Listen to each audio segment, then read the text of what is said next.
Hello, my name is Stone Eliezer, and I'm here with my wife, Mary Lee, and our two good friends, Lee and Rhonda Deloney. We've been friends for over 40 years, and we were in each other's weddings 38 and 39 years ago, respectively. And we are here to talk about a theme, dreaming again. And as our theme suggests, we want to talk about what happens when a dream we've had never materializes, or when our reality doesn't measure up to the expectations we had for our life. Right. How do we find a way to dream again? And this includes dreams that we had about marriage, career trajectory, the number of and depth of friendships that we have. How it went with our kids. Yep. Yeah. And or family dynamic.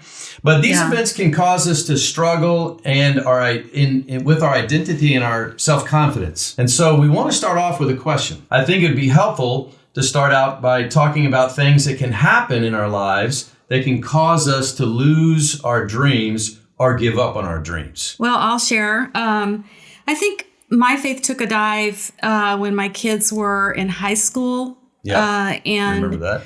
They were coming down with some health problems, and it was very surprising to me. I think I grew up thinking that if you live your life a certain way, you do A and B, it's going to equal C. Check all the boxes. Yeah. Right. And so because they were struggling with these problems, I really had a hard time with God. I had a hard time understanding why he would do that. I mean, look what I had done. I had tried to live my life for him. I was trying to do the right thing. And so why wouldn't that equal success? Whichever I thought success would be, right? Yeah. And so it made me doubt God. It made me doubt his goodness. It made me doubt myself. It made me wonder, is there something that I'm not doing that's right? Or am I not seeing something I should? Yeah. And it really helped. It really caused me to pull away from him in that way. Yeah. And so I remember that was a tough time. Yeah, really tough time. I think for me, well, when I first became a Christian, I was in the Navy. I walked away from these 9 exciting years of being the Navy guy because I wanted to serve in the ministry. And I was able to spend 17 years working in churches, 4 different cities. I felt like I had a lifelong calling that I had found. But then due to personal family issues, I needed to make a career change. Yeah. And when that had to happen, I felt such a great loss at losing what I thought was my lifelong calling. So I thought, what could I possibly do now that would be worth putting my heart into at this point? Right. That was a turning point for me. I know that's a very much a guy thing, I think, to feel like I got it accomplished. Yes. Yeah. I get that. Like your validation is in your job and your value is in your job, that kind of thing. Absolutely. Sure. Well, I've had several experiences in life that have caused me to struggle with my dreams. And with that comes the loss of identity and self-confidence. But one in particular was definitely the teen years or raising teens. Yes. And, oh boy. I had, post-traumatic stress. During that time, I had, definitely had a vision of being the likable mom and the nice mom. You were the likable mom. We liked you. We liked you, yeah. We don't know about those other 3. Being in control and helping them to be successful and happy. And, the reality was actually my experience was for myself I was just on a roller coaster of emotions, the battle of control. Then of course the guilt that comes with that over responding and how I responded, as well as the, tremendous amount of fear and anxiety and just, which would destroy relationally, it wasn't helpful at all. And, I could be the angry dad. And angry dad. And just leading a lot to just wanting to give up. Yep. Yeah. And so the dream would be lost. I know even recently another thing I've had to really work through and experience was last year I had developed a pretty significant, as you know, a pretty significant case of chronic tinnitus, Right. which is, for those that don't know, is, a constant ringing and Or static. Wow. hissing in the head, in the Rush. in the ears. You have to, work to get control of that. Like standing under a waterfall. Well, you have to all the distract time. yourself. Yeah, from that. constantly, and for quite a while, it developed that fight or flight, Yeah. high anxiety, and just an ongoing emotionally being overwhelmed with just about everything. And Makes sense. Yeah. so it just made it has and had made everything very difficult. Yeah.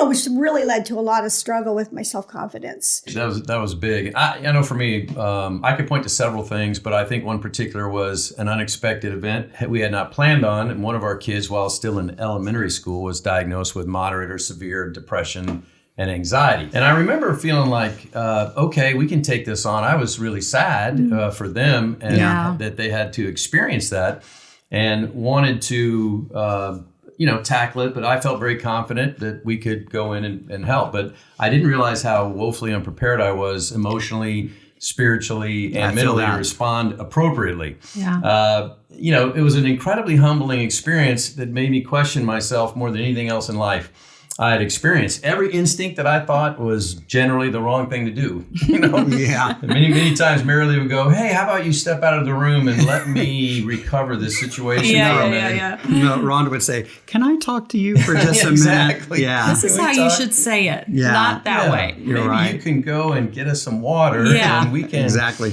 Anyway, so it made me question every strength I thought I had, and everything that I thought I brought to the table that I relied on for my confidence didn't work.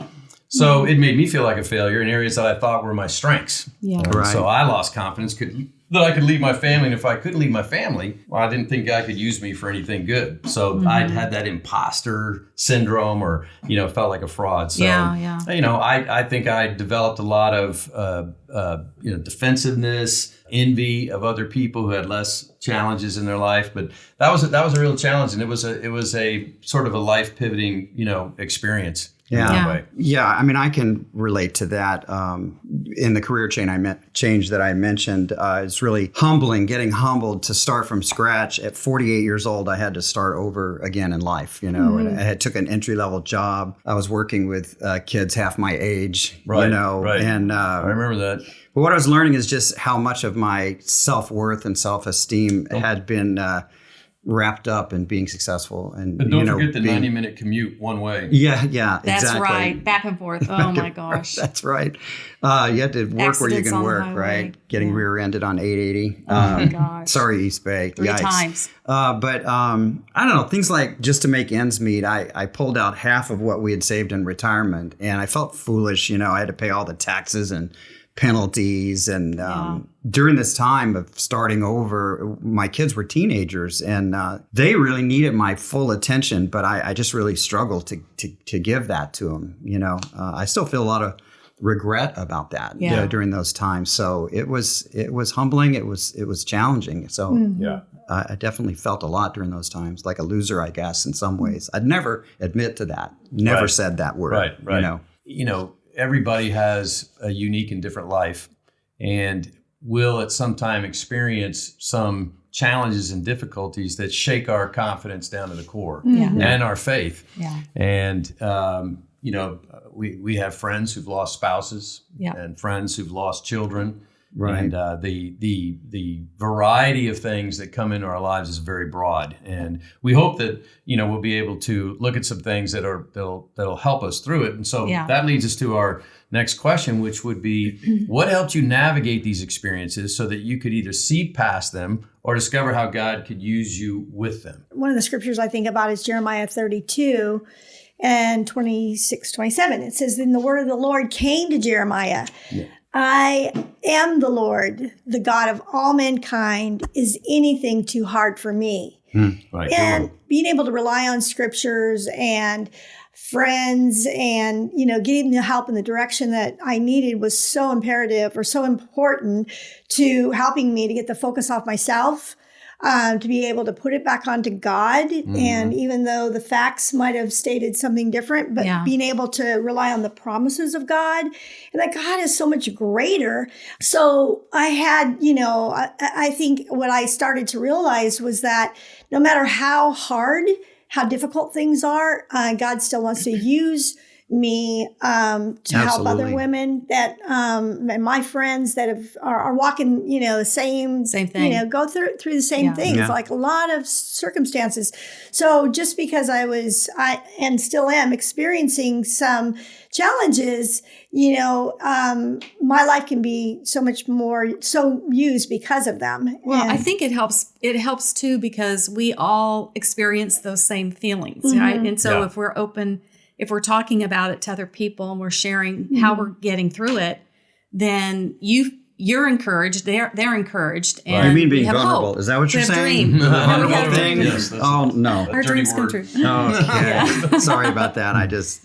Well, the fact is that everybody feels when it happens to you, one of the things that you can feel is the desire to quit. Yeah. Right. And when you know that someone else is going through an experience or can relate to the experience you're going through, and they're encouraging you, it's a whole different world to have someone telling you not to quit who's also walked in your shoes, some form or fashion. Or you can watch them and you see that you know them and they've gone through it, and it gives you hope and it is inspiring. Yeah. Right. And then out of, the more people you talk to, the more people that you realize have some experience that they can relate to. That's the big one I think a lot of us go through, is those life-altering, circumstances that make us think about and desire to just quit and give up. It's big. Well, I think about when I was looking at some of the scriptures for this, I thought about individuals that maybe your dream was to be married and have kids, and maybe you didn't get married, or you were not able to have children, or a loss of a child, or you lost a spouse at a very young age, that's happened a lot. At a young time in your marriage. There's so many, you have a child that has a life-threatening illness, or a spouse that has a life-threatening illness, or anything like that. You're just knocked off your. Right. You don't think it's going to happen. Yeah. So you're unprepared. You're so unprepared. Right. And so I think that's where your dream can just shut down right then. Right. So I was just going to share the scripture that has really helped me through the last, 15 years or so. But Isaiah 55, 8-9, it says, "My thoughts are nothing like your thoughts, says the Lord, and my ways are far beyond anything you could imagine. For just as the heavens are higher than the earth, so my ways are higher than your ways, and my thoughts are higher than your thoughts." And this scripture helped me over and over to see that God does not think the same way I do. Right. He doesn't look at what I see as a hardship or a disappointment or a sadness for myself or a complete change in direction. Yeah. He sees that as his plan and as his dream. And I had to really learn that, because my life has, I think, been very superficial in a lot of ways. And God just helped me to see, you need a deeper relationship with me. And not that I'm saying that there was no cause of that, but that the events made me go there, made me go deeper in my relationship with God. And I think the other thing, along with what Marilee said, is if it wasn't for my friends to help me, to show me, the direction I needed to go in, or to even say, we're all in this together. We're here for you. Right. Let's go out and get some ice cream, or whatever. Right. If it wasn't for them, I don't know what I would have done. I would have been devastated, I think. So we can share despair. Yeah, we can share the raw pieces of our lives with our friends. So I think that's very important. So and it's tough, because when you're going through it, you can't see what the outcome's going to be. Right. And where God is taking you, but he always has a plan. It reminds me of the scripture that I was thinking of in Hebrews 11:1 in the Voice. It talks about, it says, "Faith is the assurance of things you have hoped for, the absolute conviction that there are realities you've never seen." Mm-hmm. And when you're in the midst of the battle or the struggle or the despair, it's super hard to see that God would have anything or could make anything good come from this, or that this could be part of my destiny. Right. And yet that's what this scripture is saying, that there are realities we've never seen. Yeah. And faith is having the absolute conviction that there are realities that we've never seen. And I think the best place that the story of Joseph, illustrates that scripture the most. Joseph in the book of Genesis was sold into slavery by his own brothers, taken to a foreign land and sold there to an Egyptian officer, falsely accused of a crime, thrown into prison. He kept his faith, and in a series of events that would have made me doubt God, Joseph eventually was released and rose up in charge of everything Pharaoh owned, right? Yeah. And so when he was reunited with his brothers, eventually, because of a severe drought, sent them to Egypt to get some food, and he came in contact with his brothers again. And instead of being bitter and holding a grudge, this is what he said in Genesis 45, verse 5. He says, "And now, do not be distressed and do not be angry with yourselves for selling me here, because it was to save lives that God sent me ahead of you." And so what really inspires me about that is that, sometimes we don't realize that when we were born, I think God has a destiny for our lives. And we can come up with our own dream. Yeah. We can be successful at that dream, or we can be crushed. That dream can be crushed, but it never changes God's dream that we were, destined to have. Right. And I think when you see Joseph's life goes, everything that Joseph experienced that was negative was part of the journey to put him in a position to save his life and his family's life. So God probably never thought of it negatively. Yeah. Right. And that's what goes to your point, Rhonda, where God thinks differently and goes, oh, no, this is a bleep, a little bleep in the screen or whatever on the journey, a little. But sometimes what we do is we shut down so much when we see that, and we don't see the greatness of what he's done or what he's doing. Right. Because we get stubborn and refuse. Yeah. I mean, it was really important for me to hold on to this trust that he had a long-term plan for my life. And the verse I chose was Micah 7. It says, I look to the Lord for help. I wait confidently for God to save me, and my God will certainly hear me. Don't gloat over me, my enemies. For though I fall, I'll rise again. And though I sit in darkness, the Lord will be my light. Yeah. So in terms of changing plans, God helped me to combine what I had learned in the ministry with my military background to spend the next 17 years, which I'm still doing, meeting the needs of veterans working in the VA. Yep. And I just learned so much about mental, physical disabilities, how men and women find a way to live or even thrive in life with great obstacles, greater than I may ever face. So, I'm really grateful to work alongside Rhonda to be able to encourage also our friends that have been hit hard with health issues in their lives and in their families. So, and I'm even more grateful, I guess, to be drawing closer to my children through these last years. Yeah, absolutely. So God's plan was different, but it's still a great plan. Yeah. I think in conclusion, I think in our time together, it's good to be able to look back and find, I hate to say this sounds cliche, is purpose in the pain, right? Yeah. But also wisdom that you gain through the tougher experiences in life.